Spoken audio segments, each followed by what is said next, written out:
All right, let's talk about the team that is transitioning to a new conference that I think is going to have the most success in doing that in 2024. That team is the Oregon Ducks. Now, there are 13 teams transitioning to a Power Four conference this season. Those teams are in the ACC, Cal, SMU, Stanford. None of those are going to do it. Okay, uh, they're just not going to do it. Get rid of the ACC in your mind. In the Big Ten, Oregon, UCLA, USC, Washington. The team that is most likely going to do that out of all of them is Oregon. They have the most hype. They have the best odds to win the Big Ten this season. And not only that, but they're a top five team in pretty much every poll out there I've seen. Heck, I've seen some people putting them over Ohio State in the polls. Sure. Big 12, Arizona, Arizona State, Colorado, and Utah. Now, Utah is not necessarily a national championship contender in my mind, but I do think they are the only team that enters into the conference and is the best team in that conference. Oregon has a argument for it over Ohio State. Texas has an argument for it over Georgia. But I think I can definitively say Kansas State is very close. I can definitively say Utah is the best team in the Big 12, and they're coming in. It is their first year in the Big 12. I don't mean that as a slight to Kansas State. I'm just being honest. And then finally, two new teams in the SEC, Oklahoma and Texas. Like I said with Texas, I think that they are the second best team in the conference. They could win the conference. We'll see. All right, these three teams that I highlighted, their odds to win their conference this year: Oregon sits at plus 200. That's second. Texas sits at plus 300. That is second in their conference. And Utah sits at plus 300. That is first in their conference. These are bet 365 numbers. These same teams odds to win the national championship this year: Oregon and Texas, both plus 800. Utah plus 6,600. So doesn't look good. They could win their conference, but if you're not going to compete nationally, can you really be the most successful team entering into a new conference? You could be the most successful team of a new team entering into a conference in that actual conference. Utah could be the only one of these three that wins their conference. But I would still say Oregon or Texas had a more successful year if they get to the college football playoffs and they win 2 or 3 games, even if they don't win their conference, like I think both of them very well could do.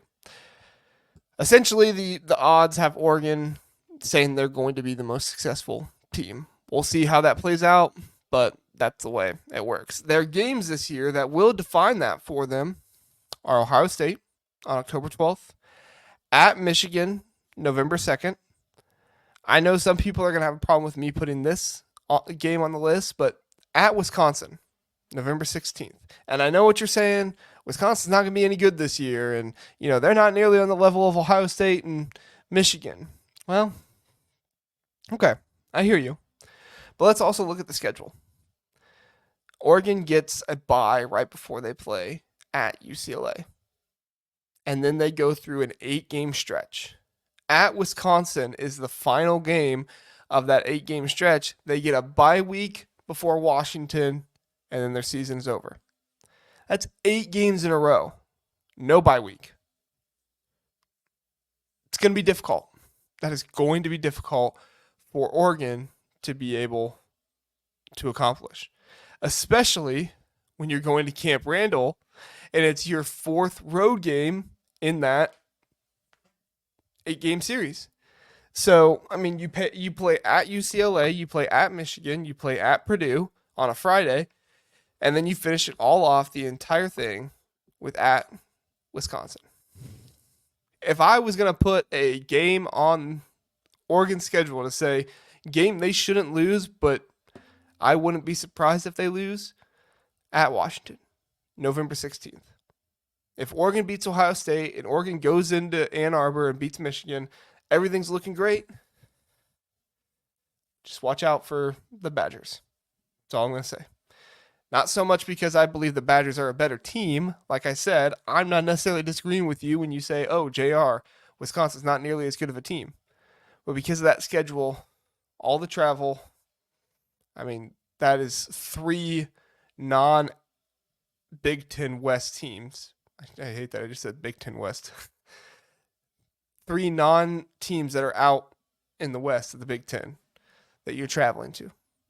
And your final one is arguably the hardest stadium of those 3. And it's the very last game of that stretch.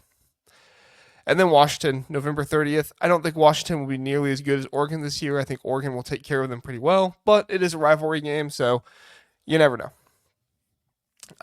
Even if they only lose one game, they're going to be a 5th or 6th seed.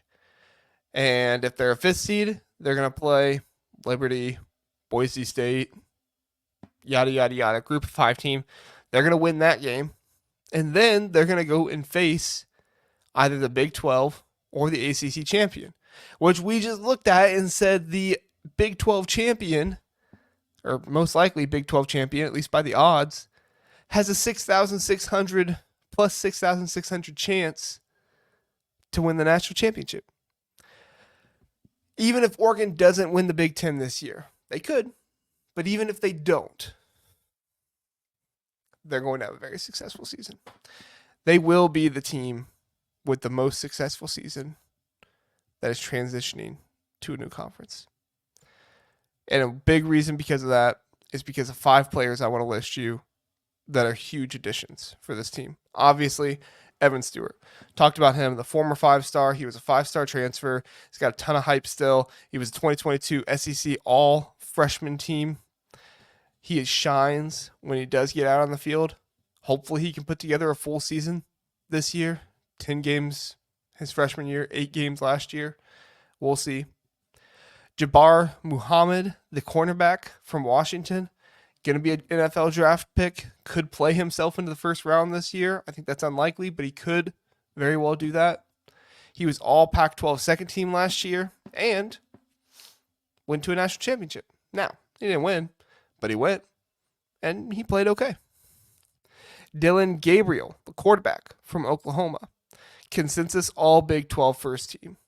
This is a quarterback who got first team over Will Howard, Quinn Ewers, guys like that. He got first team consensus, coaches and media. He was first team. Pretty impressive. And I think that what he does fits very well with what Oregon is going to want to do. I do worry about the height a little bit. I think it's gotten him in trouble in his career a couple times. But I think Oregon is smart enough to be able to work around that issue.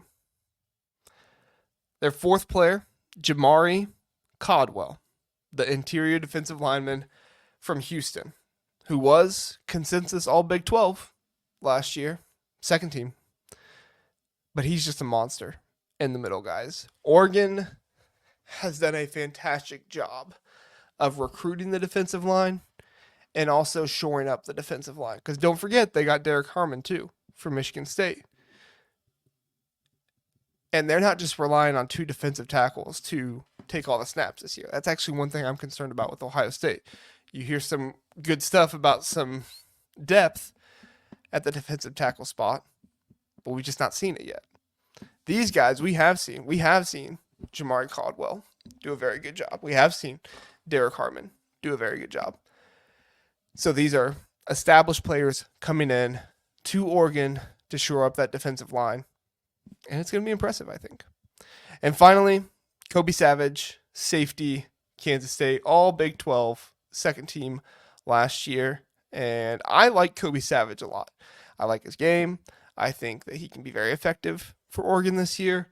And this Oregon secondary is going to be one of the best ones in the nation. And Kobe Savage, I believe, is going to be a big piece of that. So, like I said, the Oregon Ducks, watch out.